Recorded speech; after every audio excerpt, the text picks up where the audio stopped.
Hi friends, welcome back to our channel. So ఈరోజు మా topic వచ్చేసరికి గేమ్ చేంజర్ నుంచి అయితే ట్రైలర్ అయితే వచ్చింది మావా. సో దాని గురించి అయితే మాట్లాడబోతున్నా.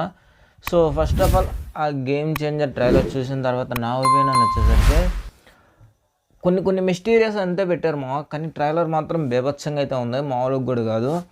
సో ఇందులో కొన్ని డీటెయిల్స్ హైడ్ అండ్ డీటెయిల్స్ లాగే అనుకోవచ్చు అనమాట. ఎందుకంటే మనకి ఇప్పుడు దాకా అంటే ట్రిపుల్ రోల్ అని చెప్పేసి అని అనుకున్నా, నాకు ఇంకొక రోల్ కూడా ఉందేమో అని చెప్పేసి అని డౌట్ అయితే కొడుతుంది. ఎందుకంటే ఒక కాలేజీ పర్సన్ ఉన్నాడు, ఇంకొక ఐపీఎస్ ఉన్నాడు, ఒక ఐఏఎస్ ఉన్నాడు, అలాగే ఒక పొలిటీషియన్ ఉన్నాడు. మేబీ నాకు తెలిసినంత వరకు కాలేజీ స్టూడెంటే ఐపీఎస్ కానీ ఐఏఎస్ అవ్వచ్చు, బట్ కానీ ఇంకొక విలేజ్ క్యారెక్టర్ కూడా కనిపిస్తుంది అన్నమాట. అందువల్లే నాకు ఫోర్త్ రోల్ ఏదో ఒకటి ఉంటుంది అని చెప్పేసి అని అనిపిస్తుంది.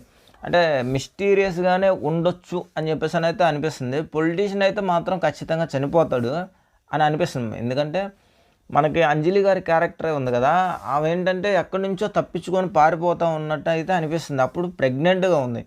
సో ట్విన్స్ పుట్టారా అనేది ఒక పాయింట్ అనుకోవచ్చు. ఎందుకంటే ఆల్రెడీ ఒక అతను పుట్టే ఉన్నాడు కాబట్టి తర్వాత పుట్టే వాళ్ళు ట్విన్స్ అయితే మేబీ ఫోర్ రోల్ అవుతుంది. సో త్రిబుల్ యాక్షన్ కాకుండా అలా ఎందుకైతే అవకాశం అయితే ఎక్కువ ఛాన్స్ అయితే కనిపిస్తుంది మా అంది. సో మీరేమనుకుంటున్నారో చూడండి, కామెంట్ బాక్స్లో కూడా కామెంట్ చేయండి. ఎందుకంటే గేమ్ చేంజర్ ఈ పాయింట్ ఏమనిపిస్తుంది అంటే టోటల్ గవర్నమెంట్ని కుల్లబడేస్తుంది అన్నమాట.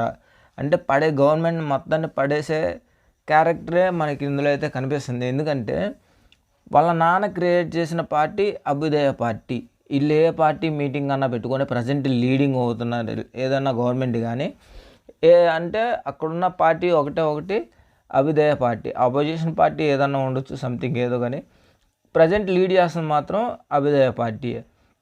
సో వాళ్ళ నాన్న పెట్టిన పార్టీ, ప్రజల కోసం పెట్టిన పార్టీ మిస్లీడ్ అయ్యి ఉండొచ్చు. దాన్ని రివెంజ్ కోసం మనోడు ట్రై చేస్తూ ఉండొచ్చు. మనోడికి ఆ పాస్ట్ తెలుసా లేదా అనేది ఒక మిస్టీరియస్గా ఉండొచ్చు. ఆల్రెడీ మనకి విజయ్ గారి ఒక మూవీ ఉంది, అది మూవీ నేమ్ అయితే గుర్తు రావట్లేదు, అదిరింది మూవీ. సో అదిరింది మూవీలో మనకి ఫస్ట్ డబల్ రోల్ మాత్రమే అని చెప్పేసి అని అనుకుంటాం, తర్వాత చూస్తే త్రిబుల్ యాక్షన్ అవుతుంది అది. సో మన ట్విన్స్ ఉంటారు, అలాగే వాళ్ళ ఫాదర్ ఉంటాడు. సో అలా లీడ్ చేసుకుంటూ వస్తారు. సో సేమ్ ఇందులో కూడా ఉండేందుకైతే అవకాశం ఉంది అని చెప్పేసి అని అనుకుంటున్నా ఎక్కువ శాతం. సో మనం ఇంకొక వీడియోలో అయితే డిస్కషన్ చేద్దామా, కంప్లీట్ డిస్కషన్. ఈ వీడియోకి అయితే ఇంతగా మీకు వీడియో అట్లా అనిపించింది కింద కామెంట్ బాక్స్లో కామెంట్ చేయండి. At the same time video కన్నా నచ్చితే లైక్ చేయండి, షేర్ చేయండి, సబ్స్క్రైబ్ చేసుకొని బెల్ ఐకాన్ ఆన్లో పెట్టుకోండి. Thank you so much. Thanks for watching. See you the next video.